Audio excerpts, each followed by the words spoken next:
Y ya entramos en la mesa, nuestra querida mesa del más allá en este viernes. ¿Cómo están? Hola. Muy buenas tardes. Hoy con un súper invitado tenemos a Federico Bonazo, músico y escritor, cantante de Juguete Rabioso. ¿Cómo estás, Federico? Muy buenas tardes. Bien, honrado de estar aquí en esta mesa que yo veo como fan y ahora a ver cómo le hago para compartir desde este lugar de más protagónico. Es el ambiente más rico, relajado, divertido. Ana Francis, ¿cómo estás? Pues viendo que nos acompaña el buenazo de Bonazo. ¡Muajá! Ya empezamos con los chistes. ¿Cómo están? Oigan, pues me toca hoy desde acá. No sé si lo notan, pero estoy en el Congreso porque se instaló el Parlamento de Mujeres esta mañana y en un ratito se instala el Parlamento LGBTIQ+, y estoy muy contenta aquí. Sin ningún diputado ni diputada, todo para mí sola, Entonces, estoy muy contenta. No te vayas a encadenar, por favor, Ana Francis. No, jamás. No. ¿Cómo estás, Horacio Franco? Qué gusto y qué honor que nos reciba alguien tan admirado y querido como Federico que nos acompaña aquí. Y tenía una cosa que proponer, ojalá que me hagan caso así rápidamente. El Premio Nacional de Periodismo para Teresa Montaño, de plano. O sea, un Premio Nacional de Periodismo. Esta mujer merece todo, además, por cómo lo ha sufrido. Estoy verdaderamente anonadado por todo cómo hizo esta investigación tan seria, tan bien fundamentada, tan perfectamente bien hecha. Premio Nacional de Periodismo, de veras. Pues sí, efectivamente, Horacio Franco, una historia pues fuerte, también la que acaba de contar en esta entrevista con Temuris Greco. Nos están preguntando por Fernando Rivera Calderón, se nos fugó, aprovechó el querido Fernando Rivera Calderón que tenía un huequito en lo laboral y dijo, pues un descansito no me viene mal, así que ya estaré por acá la próxima semana. Mientras tanto, empezamos con nuestro querido invitado, Federico Bonazo. Oye, Federico, bueno, además tus tweets, hay que mencionarlo, también han sido pues motivo de estar presentes en la conferencia mañanera, porque haces algunos análisis pues muy interesantes, y estamos justamente a un año de las elecciones, ¿no? Justamente de las elecciones del 24. ¿Cómo ves a estos candidatos? ¿Cómo ves en la oposición? El presidente ha mencionado 40 y tantos, pero pues también Milenio, con un reportaje, un trabajo de la autoría de Salvador Frausto, colaborador también de este espacio, pues también menciona arriba de 30 y tantos, ¿no? Así que hay para echar para arriba. ¿Cómo ves tú el 2024, Federico? Bueno, yo a veces por externar mi opinión sobre cómo veo el 24, sobre todo la interna morenista, que me parece que es la que importa en términos realistas, me he llevado algún regaño, por ejemplo, de Fernández Noroña, que me dice que soy un insidioso por especular sobre el destino de Marcelo Ebrard, por ejemplo, ¿no? Que yo creo que cómo se mueva Marcelo Ebrard en la interna morenista va a ser fundamental para entender qué tipo de elección vamos a enfrentar. Perdón que yo hable así, en realidad yo de política poco, he sido un ciudadano forzado de golpe a entender y profundizar en el conocimiento político porque estamos viviendo tiempos donde creo que es muy importante estar alertas y defender algo que es bueno, un verdadero cambio. Entonces yo creo que la posición de Ebrard va a ser clave para entender eso, a qué elección nos enfrentamos. Yo he especulado alguna vez que si Marcelo llega a romper con Morena, algo que hoy parecería un suicidio político, pondría las cosas un poco más complicadas. Para mucha gente de la oposición, cuando hablas con ellos, todos tenemos amigos en la oposición, por cierto, te das cuenta que el candidato ideal para una oposición que no tiene candidatos, que tiene una cantidad enorme de protocandidatos que no funciona ninguno, es un poquito Lili Telles, lo cual habla del desastre en el que están metidos, Marcelo sería el candidato natural, el que podría ejercer una resistencia a lo que ellos ven tramposamente como la destrucción de México. Con un Marcelo que se cuadre a las condiciones de la interna morenista, veo un 24 donde ahí sí, como han insistido tantos analistas que uno respeta, sería el caso también, por ejemplo, de Cepeda Patterson, que insisten que Morena va a arrasar. Yo creo que el único escenario donde Morena no arrasa es si Marcelo se abre y dice, es mi momento, es mi tiempo, yo rescataré ciertos valores del obradorismo, pero no podemos seguir en esta polarización. En fin, imagino un posible discurso que los llevara a unirse a un movimiento ciudadano que lo pudiera adoptar como candidato. ese escenario la verdad es que lo veo cada vez más imposible porque el crecimiento en las últimas fechas de Morena es arrollador. Y lo otro es un espectáculo triste, ¿no? Tenemos estas declaraciones de Krill permanentes y estas figuras que representan al viejo régimen, con Margarita Zavala, con un cuadri que mueve el bigote allá atrás, que son más un teatro guiñol que una oposición contundente, diciendo que van a instalar un nuevo régimen político en México, es decir, no tienen el menor programa, siguen perdidos ante lo que sería la construcción de una narrativa que los posicionara. La única que se atreve un poco a eso desde la radicalización del discurso de derecha es Lili Telles, cosa que le ha servido a la derecha neofascista creciente en el mundo. Lo hemos visto en España, lo hemos visto en Argentina, lo hemos visto en un Ecuador que hoy se debate dentro de unos pocos meses en si recupera el camino que tenía con Correa. Esto no quiere decir que sin defectos, pero que era un camino mucho más proclive a la justicia social.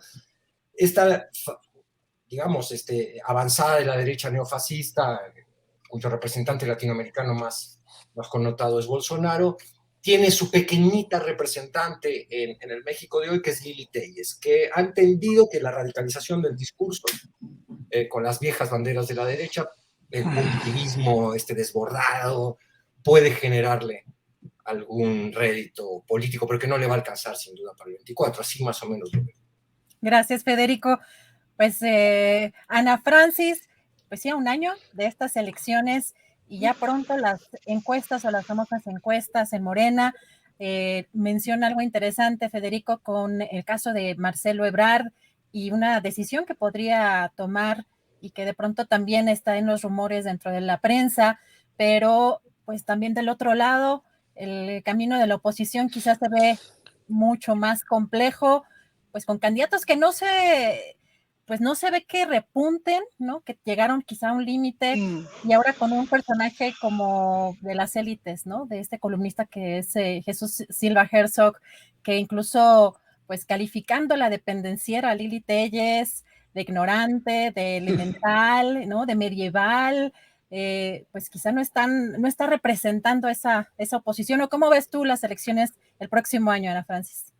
Bueno, que fue muy, muy bonita la respuesta que tuvo Lili Telles a ese periodista que escribió una carta muy bien escrita, que todo el mundo decía, ¿quién la habrá escrito? La verdad.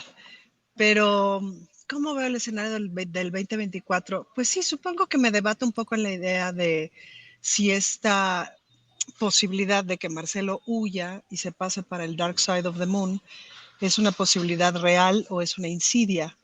A mí me parecería que a estas alturas en efecto sería un suicidio político, justo por la fuerza que ha agarrado Morena.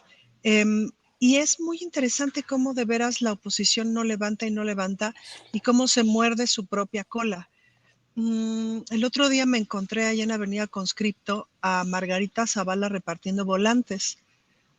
Estaba Margarita Zavala y como otras 15 personas vestidas de rosita, y me llamaba mucho la atención justamente cómo han ido adoptando el color rosita a partir de que los colores de donde vienen, pues ya saber qué significan, pues sobre todo no necesariamente, salvo el azul, que me sigue pareciendo que significa lo que siempre ha significado, aunque ahora, claro, está ahorita absolutamente embarrado con el asunto del cártel inmobiliario y veo difícil, o sea, ya ves que están ahorita todos los alcaldes saliendo de, aquí se está cometiendo una cosa del peligro inmobiliario, alerta, ¿no? Sale el impresentable de Mauricio Tabe, están haciendo un esfuerzo de monumental para decir, no soy yo, ¿no?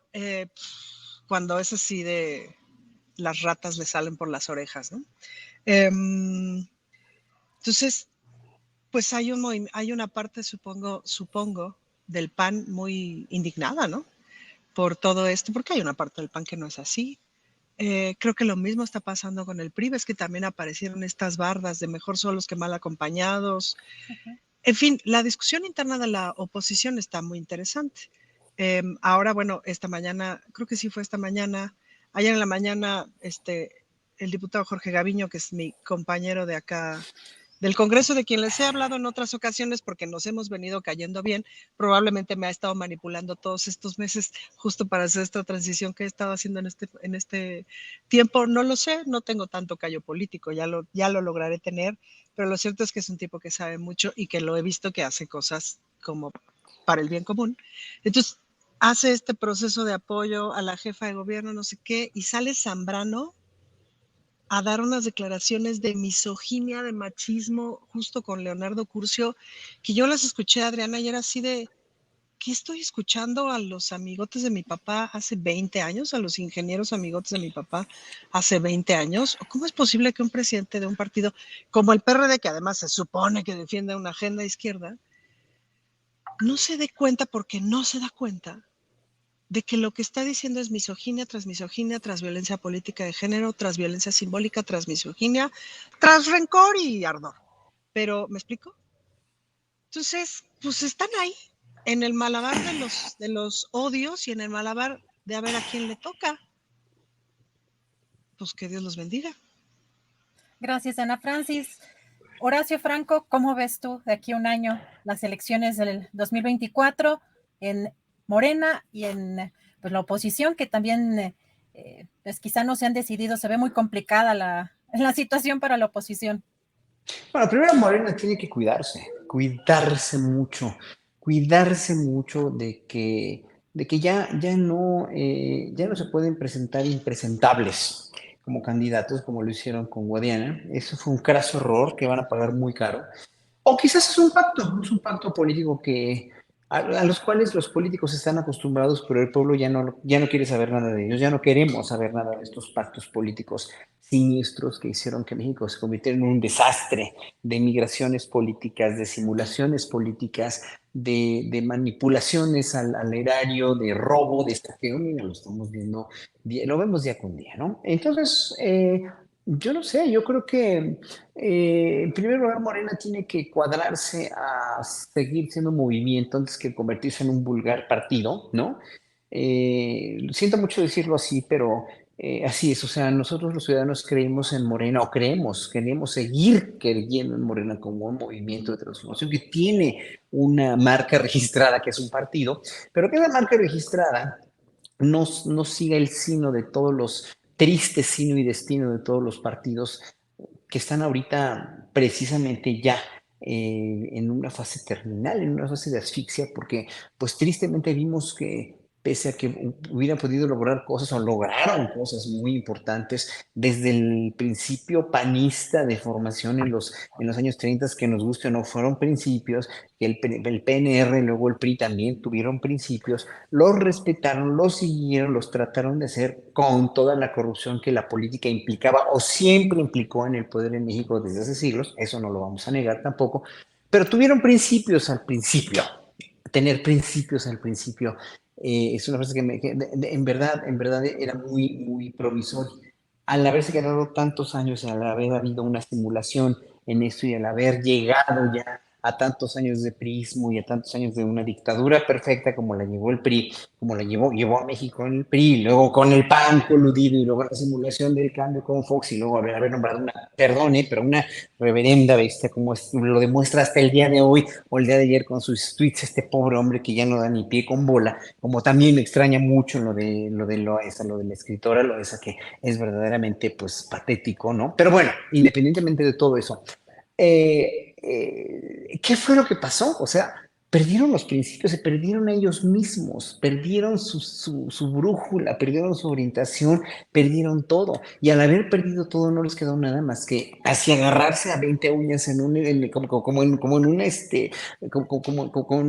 un risco del cual se están cayendo para unirse y coludirse, pero pues estamos viendo que no pueden porque aparte de que no saben cómo, porque no tienen el know-how de cómo, no tienen el proceder de cómo, no saben ni qué hacer, porque no tienen principios ya, porque a final de cuentas los principios que tuvieron se perdieron, los perdieron con el robo, con el saqueo, con la simulación, con todo lo mal que hicieron y mal que gobernaron este país. Y claro, pues obviamente ahorita, hoy por hoy, está así como de pues que va a ser la oposición o sea, si los dos personajes de la oposición o del PAN ahorita son Lili Telles y Santiago Krill, pues imagínense cómo van a estar los demás. O sea, no hay para dónde. O sea, que me nombren un líder de la derecha o de la oposición que tenga respeto, que tenga admiración por parte del pueblo y de veras me cuadro. O sea, dicen Beatriz Paredes, pues todo el mundo tiene cola que le pisen, Beatriz Paredes, bla, bla, etcétera, etcétera. Todo el mundo tiene una u otra cola que le pisen, ¿no? Entonces es muy importante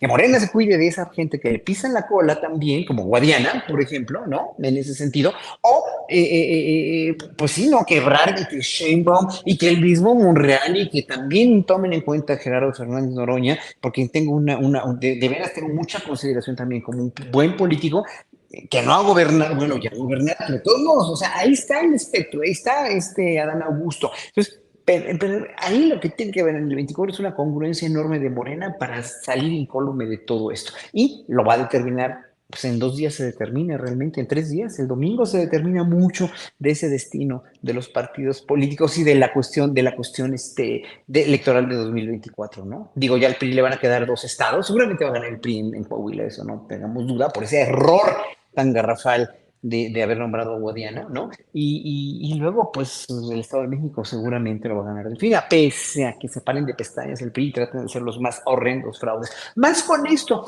yo coincido mucho con quien dice que lo que pasó con este fraude, porque mucha gente dice, no, es que no le va a afectar mucho en la cuestión de la votación a la coalición de Alejandra del Moral, no le va a afectar mucho el haber sacado este maravilloso artículo, ¿no? De nuestra amiga periodista, pero yo creo que sí, porque el rumor corrió como reguero de pólvora y no todo, o sea, obviamente sí, no, era 8 columnas, era 8 columnas del Universal, de la Reforma y de la Jornada, que nunca fue, desgraciadamente 8 columnas, nunca fue. Yo quería ver 8 columnas en la Jornada y no las vi, lo cual me extrañó mucho, ¿no? O sea, sí me enojé mucho. Dije, ¿por qué? Ok, del Reforma te lo explicas, del Universal te lo explicas, de Milenio te lo explicas, pero que Reforma no había sacado 8 columnas ni ayer ni hoy es muy significativo.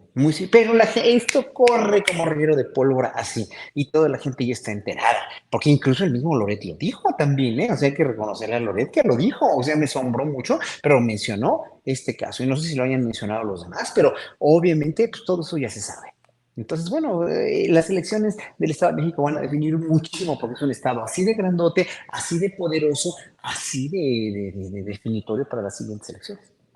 Gracias, Horacio. Federico Buenoso, ¿tú qué has visto? ¿Qué te ha llamado la atención en esta contienda en el Estado de México, en Coahuila? Pues sin duda muchos movimientos y sobre todo en los últimos días, pues declinaciones, pero del partido, no de los candidatos. En el caso de Coahuila, ¿no? De Lenín Pérez, bueno, de la candidatura de Lenín Pérez, que él no quiso declinar, él le siguió firme igual que Ricardo Mejía Verdeja, pero los dirigentes nacionales de esos partidos en acuerdo con Mario Delgado. ¿Cómo viste todo este proceso? Ya estamos a unas horas de que se lleve a cabo.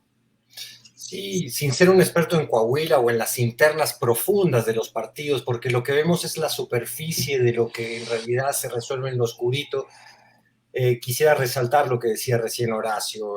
La ciudadanía está muy cansada de ese tipo de maniobras y si le hacemos caso al presidente cuando dice que hay una madurez política creciente en el electorado, yo coincido con ese diagnóstico del presidente, también eso significa que no se tragan ya más estas movidas falsas y más que hacer una reflexión que pueda aportar algún dato a este desastre, este desorden que hay en la elección de Coahuila, yo creo que valdría la pena, y retomando la línea del pensamiento de Horacio en la intervención que acaba de hacer, es un poco qué significa la bandera, por ejemplo, sacar al PRI de Coahuila. O sea, por supuesto que los Moreira, que siguen siendo los que manejan los hilos allí, sería un buen golpe sacarlos, pero ¿sacarlos con qué?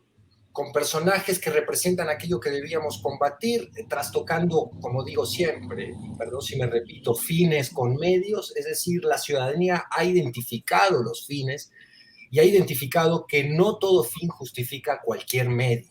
Y es decir, si vamos a combatir solo para decir simbólicamente ganamos en Coahuila con personajes que representan aquello mismo que nosotros venimos a transformar, pues el avance es muy pobre y lo que logramos es acentuar la impresión que tiene gran parte de la ciudadanía, que no necesariamente es anti-4T, sino que tiene criterio propio, que dice, bueno, ¿en qué se distingue?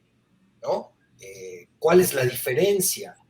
¿No será que el PRI en realidad se ha transformado y se ha colado dentro de Morena con tanta gente oportunista, como vimos al alcalde, si no me equivoco, de Ciudad Juárez, con el horrible, la tragedia espantosa de la estación migratoria, que ya venía incendiando, un alcalde morenista, que venía incendiando los ánimos de la población con xenofobia, con la criminalización de la migración? Esos son los personajes que llevan a cabo el ideario de Morena. Entonces, lo que dice Horacio me parece clave, y en cuanto a que ese tipo de maniobras políticas solo para conquistar el espacio político, poner el color de Morena en el estado correspondiente, no alcanzan ya a convencer a una ciudadanía que ha adquirido un enorme sentido crítico. Y es lamentable por lo representativo el caso de Coahuila. Yo creo que es una alerta muy importante de lo que no debe hacerse. Gracias, Federico. Ana Francis, hay pues en el camino al 24 que quizá esta oposición o estos intelectuales, sobre todo de estas élites, ya no se ven representados quizá por extremos como el de Lili Téllez, y pues llamó la atención algunas declaraciones del diputado Gerardo Fernández Noroña. Vamos a escuchar de qué se trata. Solo diré que desde que la ministra presidente Norma Piña llegó a la presidencia de la Corte, previo a una maniobra brutal para desacreditar a una mujer ejemplar, ha sido desastroso, faccioso, majadero el actuar del Poder Judicial. Baste señalar que la mayor opositora que hay en este momento a nuestro gobierno es la ministra presidente de la Corte. Yo no dudaría que la acaben haciendo candidata a la presidencia, porque es la única que ha mantenido. Lamentable que lo haga desde una posición institucional, disfrazada de juez, planteándose la impartición de justicia.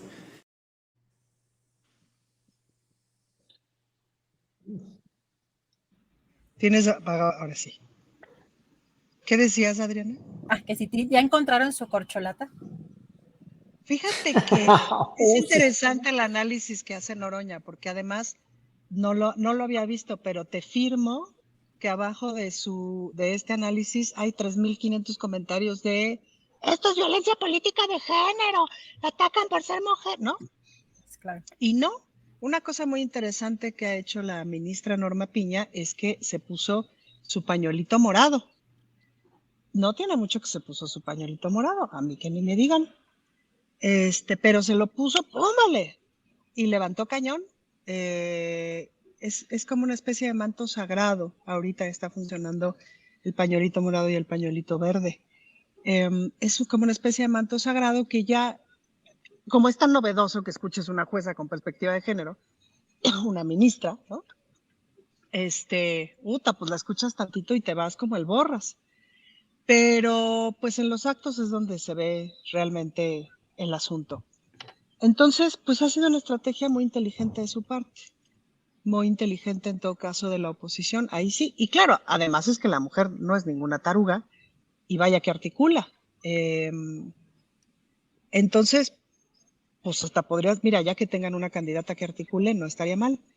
Pero es interesante lo que están haciendo. El presidente el otro día hablaba de este intento de golpe de Estado técnico que están queriendo hacer desde la Suprema Corte de Justicia.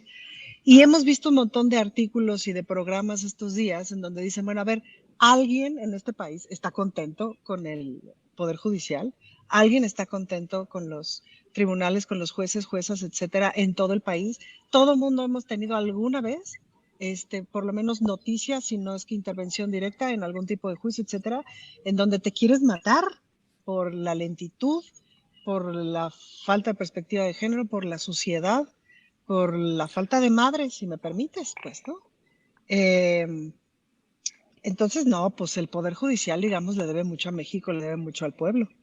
Y nos debe muchas explicaciones. De entrada nos debe muchas explicaciones de cómo le hacen, cuáles son sus criterios, por qué están haciendo lo que están haciendo, por qué ganan esos dinerales que ganan, pues, ¿no?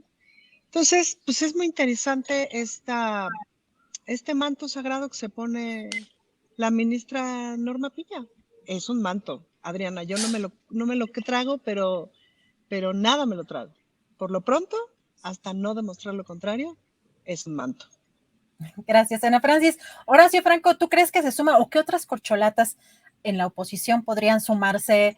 Pues ya que quizá un personaje como Lili Telles, bueno, en este artículo de Silva Herzog, pues criticaba tanto a Krill como a Lili Telles, que son los que relativamente están despuntando, ¿no? En el caso de Krill, pues como un personaje que representa un poco pues lo viejo, ¿no? Que no han sacado nuevos cuadros en el Partido Acción Nacional y en el caso de Lili Telles, pues le tocó como los peores calificativos. Entonces, ¿quién crees que podría sumarse a la oposición como corcholata en los próximos meses y podría ser un personaje como el que menciona Gerardo Fernández Oroña o alguien más? Pues ahora sí que sacando conclusiones de lo que dice aquí el chat, sería la rapiña colada, ¿no? Está buena esa, la rapiña colada, ¿no? Porque unos dicen que es rapiña y otros que es piña colada. Yo lo único que digo es que esta mujer, con los antecedentes que tiene, y nada más es que fíjense, no, es que parecería que soy muy convencional y muy de formas, y no lo soy en cierto sentido, nunca he sido la foto que le criticaron ayer a Beatriz Gutiérrez Müller, se la criticaron hoy, que la misma Lili Telles con el sentado que tenía en la cena ahí en Palacio Nacional. Se me hace, o sea, yo prefiero una mujer que se siente como Beatriz, pero que piense y actúe como Beatriz, de una manera intelectual, íntegra, pulcra, etcétera, etcétera, y discreta como lo he hecho hasta ahora, a alguien como la gaviota, ¿no? Que, o sea, abría la boca para decir simplemente, pues, que decía, no decía nada, ¿no? O las anteriores primeras damas, que bueno, en fin, no quiero profundizar porque es muy obvio, ¿no? Pero la cuestión aquí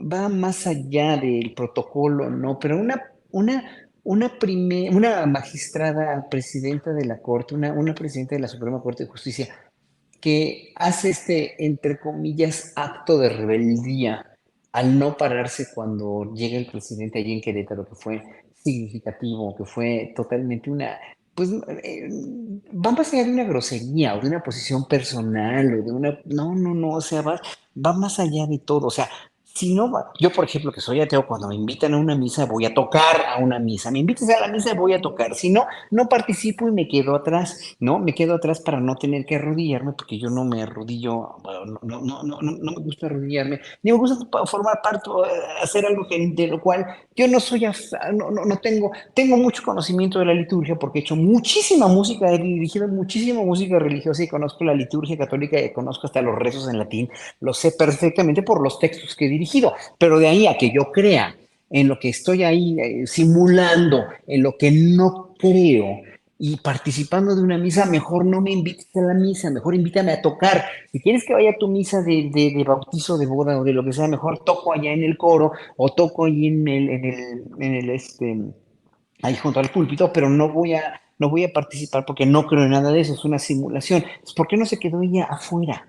En vez de quedarse sentadota cuando llegó López Obrador, ¿no? O sea, a mí se me hizo, ya desde entonces dije, no, esta mujer no es una rebelde sin causa, es una mujer que no tiene, o sea, que quiere nada más llamar la atención por eso. Entonces, desde ahí cayó muy de mi gracia porque todo el mundo, incluso aquí en esta misma mesa, elucubábamos tanto Ana Francis como Fernando como yo, que bueno, el hecho de haber sido una ministra que defiende derechos humanos, etcétera, hubiera podido hacer un muy buen papel, pero pues depende quién la mueve, quién es la mano que mece la cuna.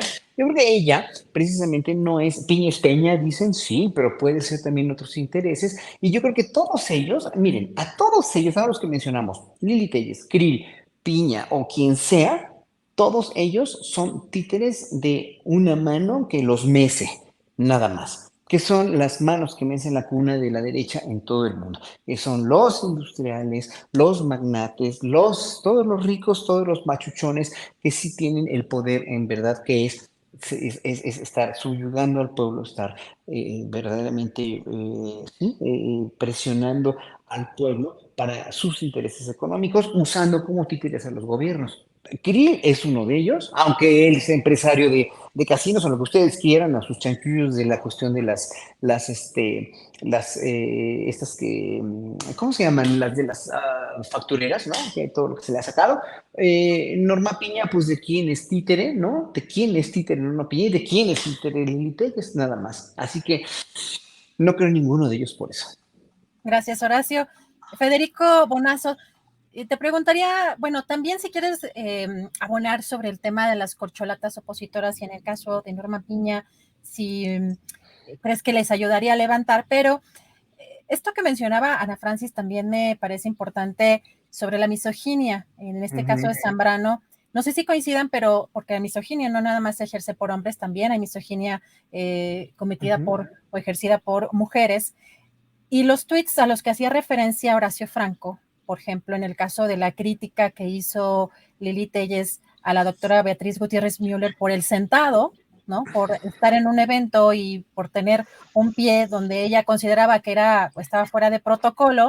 Y este tweet, si nos lo puede poner Juanjo, este tweet para ver con más detalle y recordar lo que pusimos al principio, de alguien como Guadalupe Loaesa, que pues, de pronto yo diré, bueno, ¿en qué siglo estamos? Alguien que creo que estuvo en una máquina del tiempo y me fueron a votar en el siglo XIV, ¿no? Se fue a su personaje de las niñas, bien. Pero incluso creo que hasta fue más allá, ¿no? Ana Francis, más allá del el personaje de las niñas, quien todavía tenía quizá, o sea, no tanta... o sea, no tanto conservadurismo, podría ser vacuidad, superficialidad, pero no sé, aquí qué mezcla tan compleja, no me hace mucho sentido quizá con lo que era un poco, no progresista, pero no tan conservadora, ¿no? Pero hemos estado viendo, creo que algunos tweets que, pues... Clasista y racista hasta desangrar, Adriana, si me permites. Sí, pues adelante. Mostró unos gemelitos preciosos y no sé qué, y por ahí saca una foto, no sé qué. O sea, es como... Bueno, de este tema no puedo hablar hasta el próximo viernes. Ya. Sí, yo por eso no te pregunté, Ana Federico. No, a ver, son varios temas sobre la mesa. De la ministra me gustaría hacer un comentario. Primero, evidentemente, se va a usar cualquier tipo de reivindicación que tenga una enorme fuerza en la población, como puede ser la reivindicación feminista o como puede ser la reivindicación de las minorías discriminadas, para atacar al rival político de turno. Yo también creo que ya estamos todos más o menos entrenados para distinguir cuándo hay misoginia y cuándo hay un uso falso de una denuncia de una supuesta misoginia. Yo creo que es tan burdo, tan evidente, y un tuit como el de Loaesa es tan ridículo. Veía, no me acuerdo qué tuitero nos pedía comparar quién había hecho más el ridículo esta semana. Loaesa era una, y luego Dresser tomando vino blanco en Ucrania, en los restaurantes de lujo, y sonriendo con militares ucranianos como si hubiera ido a la ceremonia de los Óscares y no a un país en guerra, una guerra difícil de explicarle al mundo porque tiene sus complejidades, pero donde no hay malos y buenos, eso ha quedado muy claro. No hay un malo y un bueno, y Zelensky no es víctima quizás de una invasión, pero él en sí como personaje siniestro.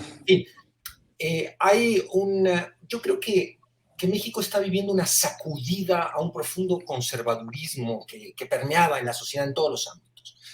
Uno de esos ámbitos súper conservadores era el Poder Judicial. Con Saldívar habíamos visto intentos de modificación del statu quo judicial, es decir, la familia judicial desidealizarla y bajarla de ese cielo de privilegio en el que estaba y empezar a revisar cómo se mueve, dónde está fallando y cómo puede adaptarse a una transformación inevitable del sistema de justicia en este país. Que hay que decirlo, no solo adolece de un sistema judicial corrupto y malo y que es necesario criticar, porque hasta hace poco era sacrílego criticar el Poder Judicial en este país, sino de una procuración de justicia, que es uno de los deberes y pendientes de esta administración, que también es muy pobre, está llena de corrupción y que no se entiende cómo se la quiere sostener con medidas como la prisión preventiva oficiosa, que a todas luces, desde mi perspectiva, es violatoria de los derechos humanos. Es decir, hay una enorme deuda en todo el sistema de procuración de justicia, desde el que levanta la carpeta hasta el que la ejerce. Pero en general creo que hay un cuestionamiento a una hipocresía que se sostenía como una escenografía teatral y que todo el mundo consideraba que bajo esa escenografía se podía subsistir. Y este gobierno, desde el poder político, ha venido con un presidente que es un personaje irreverente, que cumple una función de destructor de escenografías y de narrativas, a confrontar ese conservadurismo. Entonces se lo confronta en todos lados, y lo que hacen muchas de las figuras reaccionarias que estaban vestidas de liberales, pero que han mostrado un cobre profundamente reaccionario, no es otra cosa que molestarse ante las provocaciones de este derrumbe escenográfico y saltar con tweets suicidas o con fotos vanidosas en la guerra de Ucrania, o con los personajes más inteligentes, de los que verdaderamente podríamos decir que definen todavía un ideal liberal, como Silva Herzog, han notado esto y no pueden secundar esta tontería ramplona, y deben hacer una crítica más efectiva. Ahora, ¿tiene la ministra el carisma para ser candidata? Lorenzo Córdoba sonaba también como candidato. Así es. Yo creo que no tienen una figura con carisma. Muchas están muy quemadas, además, por la estupenda narrativa del presidente que destruye lo que quiere destruir con una enorme inteligencia ante la opinión pública. Ellos mismos se destruyen. Yo siempre digo, por ejemplo, si Lorenzo Córdoba se hubiera bajado el sueldo, hubiera dicho: acepto la Constitución como constitucionalista y republicano, y me bajo el sueldo porque no puedo ganar más que el presidente, que es lo que indica la Constitución. Se las ponía más difícil, pero su amor a la lana, al privilegio, desnuda que detrás del liberal, del antipopulista, están una serie de personajes que les gusta mucho el poder, el dinero, el privilegio, etc. Algunos más inteligentes que otros y algunos... Bueno, en fin, entonces yo creo que hay un combate al conservadurismo, y que el conservadurismo está muy irritado ante ese combate. Gracias, Federico. Perdón, luego a lo mejor les pongo varios temas. Es que como Ana Francis no puede hablar del Estado de México y de Coahuila el día de hoy, está en veda electoral y hay que cumplir a cabalidad. Entonces, bueno, a lo mejor porque quiero hacer que todos hablen de todos los temas excepto Ana Francis hoy. Ana Francis, bueno, no sé si tú de lo de Ucrania, es que a mí me llamó mucho la atención también este viaje muy particular, que no sé en calidad de qué exactamente, pero y los gigantes de lo de su viaje, ¿no? Ya incluso con fotos con Zelensky, con el presidente Zelensky, y qué significan este tipo de intelectuales de México allá, qué trascendencia tienen este tipo de personajes para Ucrania. No sé, digo, pues igual es que un poco complejo el análisis, pero brincó mucho, ¿no? Pues brinca mucho. Fíjate que cuando yo leí esta estadística de que el primer lugar de discriminación en la Ciudad de México tiene que ver con el color de piel, no necesariamente es que no me lo esperara, pero me parece que para mí ha sido como muy sorprendente la profundización en el análisis del cruce de discriminaciones entre el color de piel y la clase social, ¿no? Y todo lo que significa. Hernán Gómez Bruera sacó este video de lo que piensan los fifís para el voto, no sé qué. Híjole, y te quieres morir, pues, ¿no? Y entonces, como que hay una especie como de racismo, clasismo que es muy evidente, y cuando le empiezas a rascar y a rascar y a rascar y a rascar, empieza a salir todo lo no evidente, pues, ¿no? Y entonces empiezas a descubrir que para mí ha sido ese proceso que tampoco teníamos manera quizás de verlo antes, a partir de cómo reacciona la oposición ante un presidente que habla con un acento del sureste, cuyo color de piel no es blanco, ¿me explico? Y que representa mucho más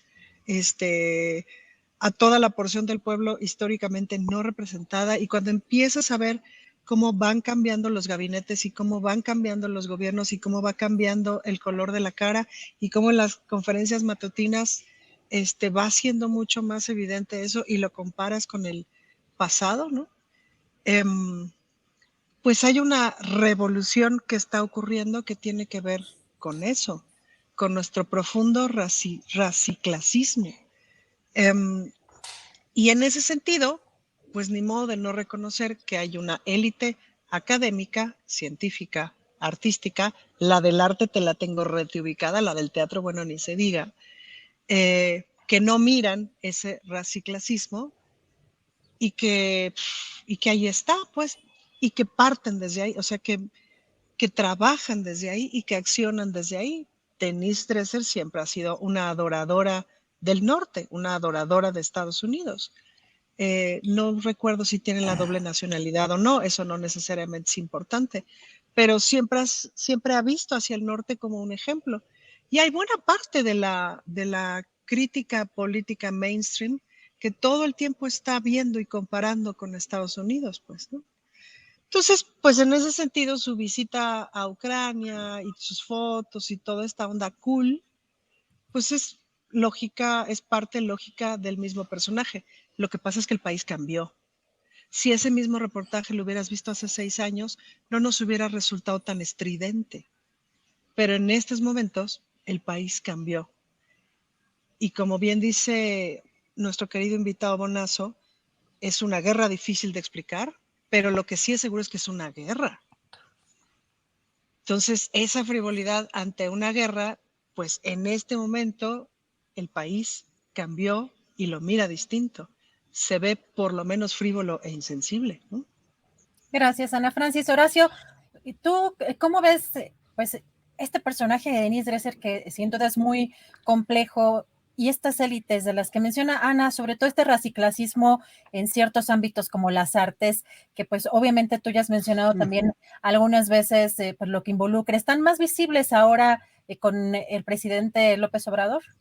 Mira, obviamente, como dice Ana Francis, México cambió y cambió para que todo mundo sacáramos dónde estaban precisamente nuestras preferencias políticas, sociales, filosóficas, ¿no? Y es ahí donde ya todos pusimos el dedo en nuestra propia llaga, es decir, yo considero que Denise Dresser es una mujer enormemente inteligente, ¿no? Tenía cierta relación con ella, o sea, sigo teniendo, yo sí la veo, la saludo cordialmente, admiro mucho lo que había escrito en libros como El País de Uno. Estuve incluso en una de sus presentaciones ahí participando, tocando y todo.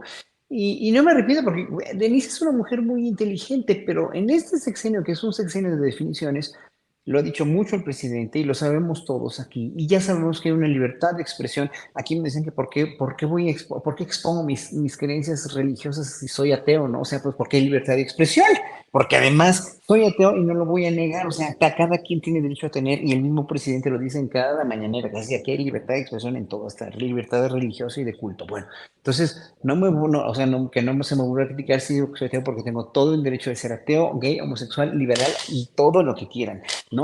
Entonces, Denise Dresser ya sacó el cobre el mismo Sergio Aguayo también, que lo oíamos en las mesas de Aristegui todos los lunes con mucho interés, ¿no? Y con muchas verdades que decían hacia gobiernos que verdaderamente eran muy, muy malos que tuvimos anteriores.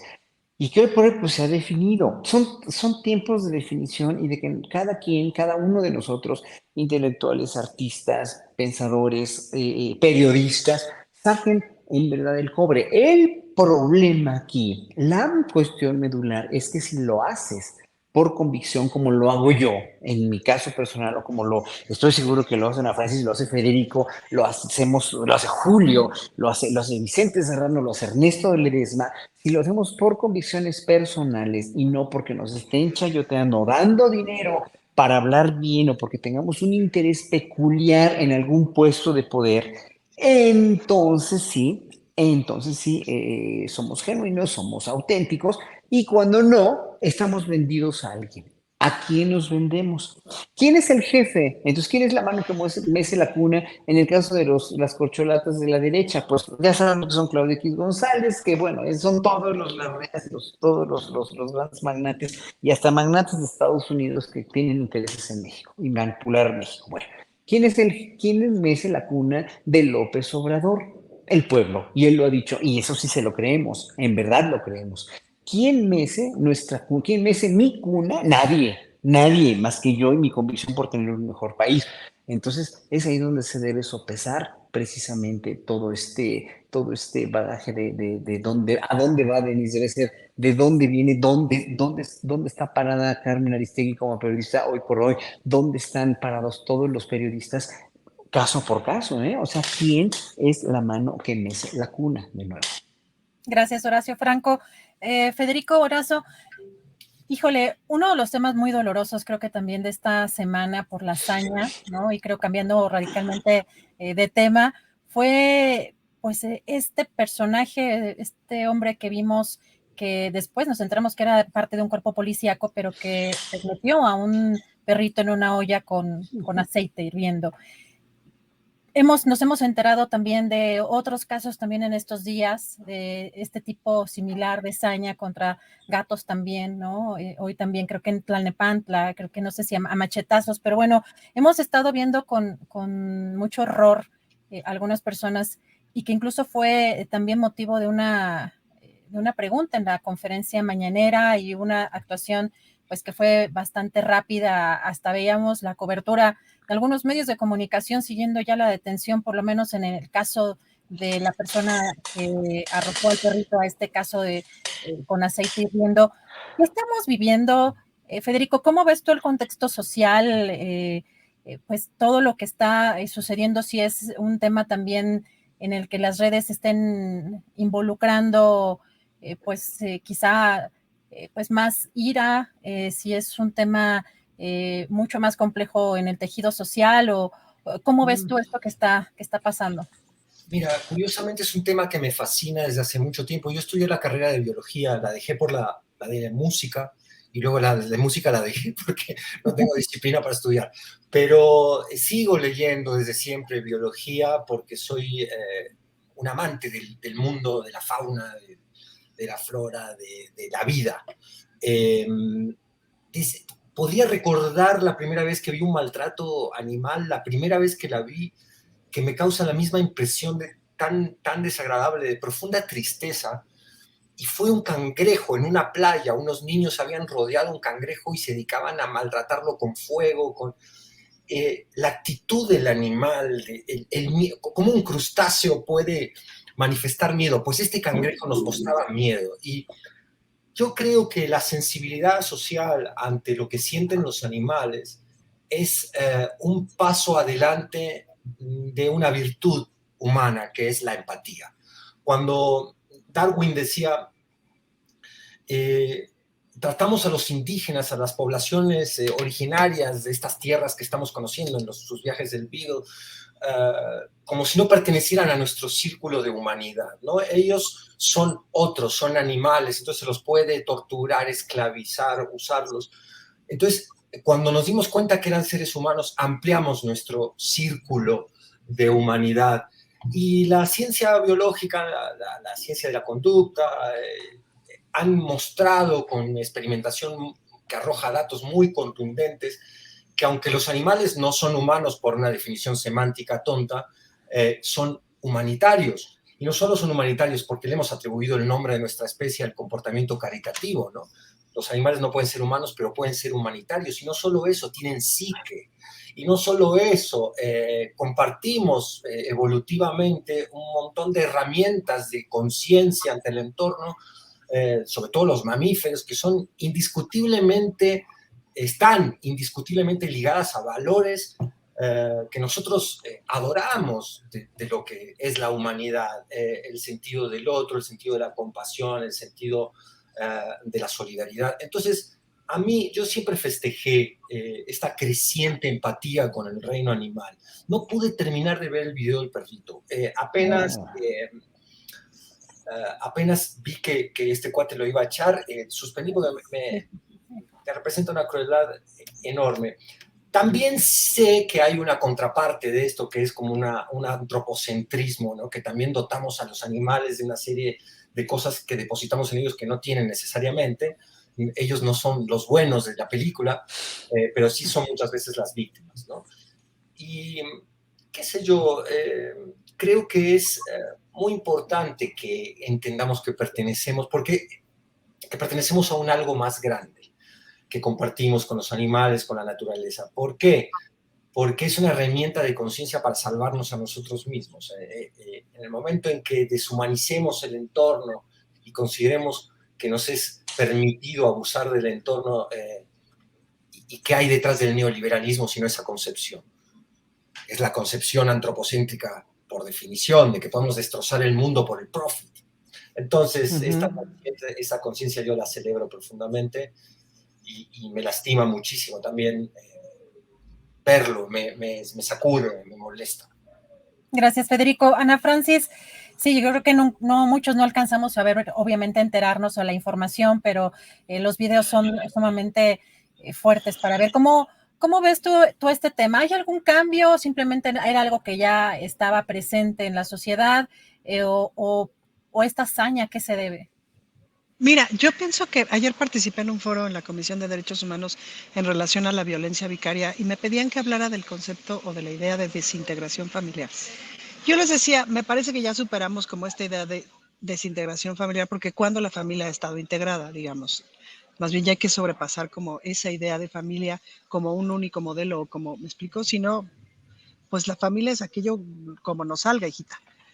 Y ninguna es mejor que otra, la que es mejor es la que te hace bien. Y no sé si han visto como ahora en las conferencias que tienen que ver con seguridad siempre dicen, arrestamos a tal generador de violencia y tal generador de violencia fue, ¿no? Entonces, me gusta mucho este término de generador de violencia porque me parece que eso es lo que hay que extirpar de la sociedad. Es decir, ¿cómo vamos extirpando la violencia en nuestra sociedad? Me parece que este video que hizo Escándalo, etcétera, pues nos demuestra un grado de violencia importante que no es de una persona, es un grado de violencia social, de contextos específicos. Hay que justamente pues cuestionar estos contextos. Ahora, lo que me parece muy positivo es, por un lado, evidentemente que nos espante socialmente, y por otro lado, que se actuó y que se está haciendo justicia, pues, ¿no?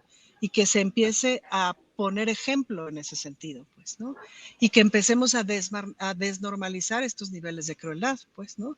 Y que eso sí es, o sea, que eso nos permita justamente la reflexión de qué significa nuestra relación con el resto de los seres sintientes del planeta. Hace un ratito que estaba este foro sobre ciencia y no sé qué de la Ciudad de México que está llevándose a cabo en la Faro Cosmos y que por ahí anda en las redes.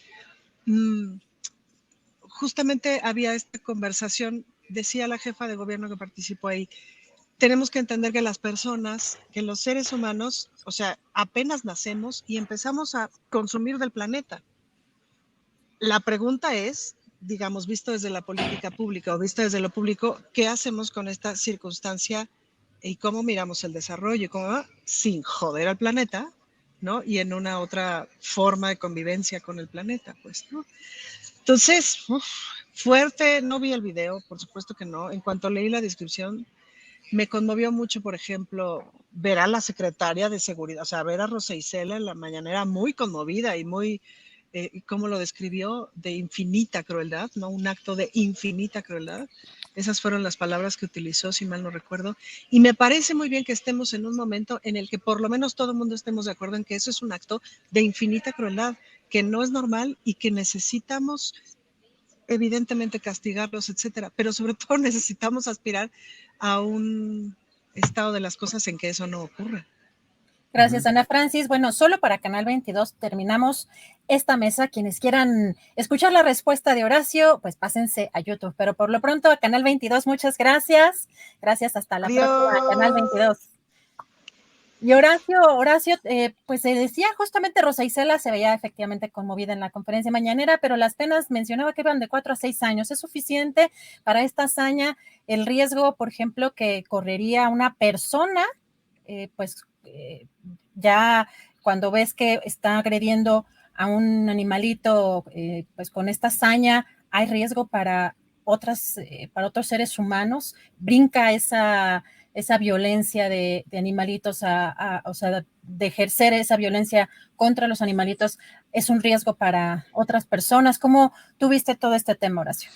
Mira, cuando hay en un ser humano que sufrió de niño, que el papá lo golpeaba, que la mamá lo golpeaba, que el papá lo violaba, que la mamá, o que veía violación del parte del papá a las hermanas o a la mamá, mezclado con el alcoholismo del papá, etcétera, etcétera. O sea, eso es un polvorín para crear un ser humano con mucha violencia, con mucha violencia, y todo lo que viva en su vida este tipo, este hombre o esta mujer con tanta violencia, pues lo va a marcar, obviamente, lo va a reflejar en toda su historia. Ese es un polvorín, un cóctel de educación, un cóctel que se da mucho en este país y en muchas partes del mundo, ¿no? Obviamente.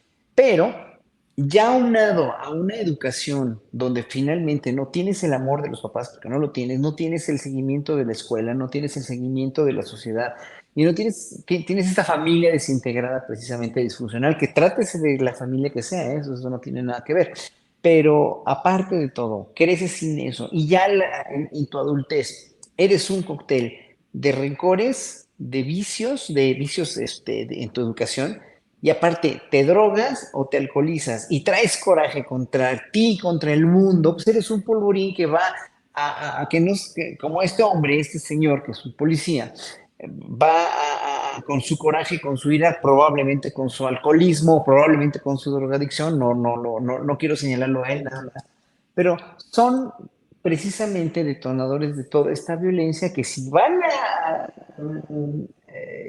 a matar a un perro, si son capaces de matar a un perro de esa manera, ¿no? De esa manera tan vil, tan cruenta y tan sangrienta, pues ¿por qué no lo van a hacer con un niño o con un semejante, ¿no? Ese es el problema. Somos producto de una educación y de una formación verdaderamente muy cuestionable. Yo de las cosas en las que podría diferir del presidente de la República es que cuando dice que nuestros valores familiares, sí, obviamente sí de mucha gente, pero no de todas, ¿eh? No de todas. Y sobre todo hay mucha violencia. Precisamente por eso los chavos se van de narcos, por eso la gente que no tiene perspectivas, pero sí se van de narcos. Y aparte de todo, y ahorita le voy a contestar a alguien del chat que me preguntó aquí precisamente sobre lo que estaban ayer discutiendo en la muy interesante mesa de seguridad, sobre este cantante Peso Pluma y todas las canciones que incluyen violencia y toda la música, que finalmente a mí, yo la podría criticar mucho por carecer de rigor, de un rigor académico, no mamón, no me estoy poniendo mamón, pero de un rigor académico, porque por ejemplo los Beatles son música popular, o los Danzones son música popular, o los Rolling Stones son música popular, de gran altura, de gran nivel, y con una gran manufactura, y con una gran manufactura intelectual y creativa también, y de arquitectura. Las músicas estas a veces no, siento decirlo, sobre todo el rigor con el que se canta, el rigor con el que se sostiene una línea melódica, pero no voy a hablar de eso, voy a hablar de los textos, ¿no? Obviamente, si tú a alguien lo educas con esos textos y no conoce otra cosa, pues somos polvorines, Adriana, somos polvorines nada más, ¿no? Esa gente es un polvorín que puede matar a cualquiera en cualquier momento y a cualquier hora, y pues a un perro que no le significa nada, pues más. Y las penas, pues si son de 6 o 7 años, ya qué importa, la gente esta está muy dañada y va a volver a delinquir, a menos que le metas de veras una terapia y una gran campaña para toda esa gente de sensibilización a partir del arte, de la ciencia, de la cultura, y de enriquecer su vida dentro de la cárcel, si tú quieres, con lecturas, con películas, con música, con lo que quieras. Gracias, Horacio Franco. Pues llegó la hora de los postrecitos, y Federico Bonazo, pues creo que tienes un evento muy interesante para el próximo martes. Muchas gracias, Adriana, por dejarme mencionarlo. Sí, vamos a estar en la sala Manuel M. Ponce a partir de las 7 de la tarde, están todos invitadísimos. Va a haber un encuentro de poesía de la segunda generación del exilio sudamericano en México. Aquellos de nosotros que llegamos muy chavos a este país y luego nos hicimos de aquí, por supuesto, siguiendo la gran máxima de Chavela Vargas, pero que evidentemente conservamos con nuestros países de origen un lazo afectivo, identitario, y ver, un poco estudiar qué han hecho poéticamente esas chicas y chicos que hoy ya tienen la edad de este grandulón que ven en la pantalla. Nos recibe el Limbal como anfitriones en la sala Manuel M. Ponce de Bellas Artes, así que invitadísimos martes 6 de junio a las 7 de la tarde. Sería un gustazo que alguien de la audiencia aquí nos vaya a visitar por allá. Ay, muchas gracias, Federico. Pues sí, se oye muy, muy bien. Vamos a hacernos un espacio para caerle allá a Bellas Artes. Y Ana Francis, ¿con qué cerrarías tu postrecito? Mi postrecito es vayan a votar. Vayan a votar, vayan a votar, vayan a votar. Rápido y conciso. Gracias, Ana Francis. Tu postrecito, Horacio Franco.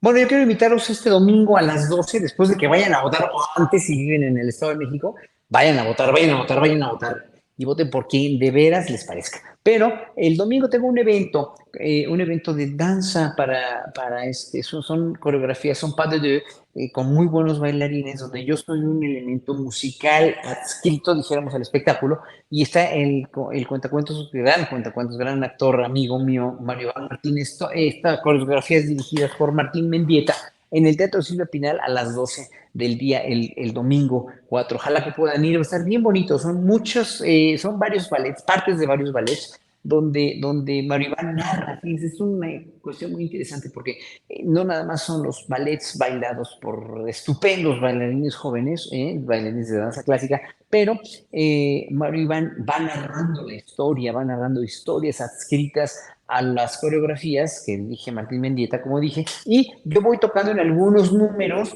interactuando también con los bailarines. Es una manera nueva realmente de hacer esta danza, porque la danza pues, es un espectáculo interdisciplinario, porque hay música en el foso de la orquesta, y está en los bailarines, está en la iluminación, la escenografía, pero aquí todo va a estar integrado en el mismo escenario. Pero la poesía que va a decir Mario Iván, toda la cuestión literaria que va a decir Mario Iván, y la música que voy a tocar yo en algunos momentos de las coreografías también, va a ser muy interesante. Ojalá que puedan ir. Es para niños, dirigido a niños, Adagio en la marcha del ballet, en el Teatro Silvia Pinal, domingo a las 12 del día. Niñas grandotas también podemos ir. También, claro que sí. Es para todos. Es para todos, pero las es niñas muy grandotas. Las niñas, es muy didáctico para los niños que les encanta ver la danza, que es una maravilla. Es que más sí tienes cara de niña, Adriana. Ya soné como tu tía, ¿verdad? Tienes cara de niña, mijita. Nomás la cara, pero gracias. Nomás la cara. Muchas gracias, Horacio Franco, Ana Francis, Federico Bonazo. Muchísimas gracias por acompañarnos hoy en esta mesa del Más Allá. Nos vemos la próxima. Un fuerte abrazo y bonito fin de semana.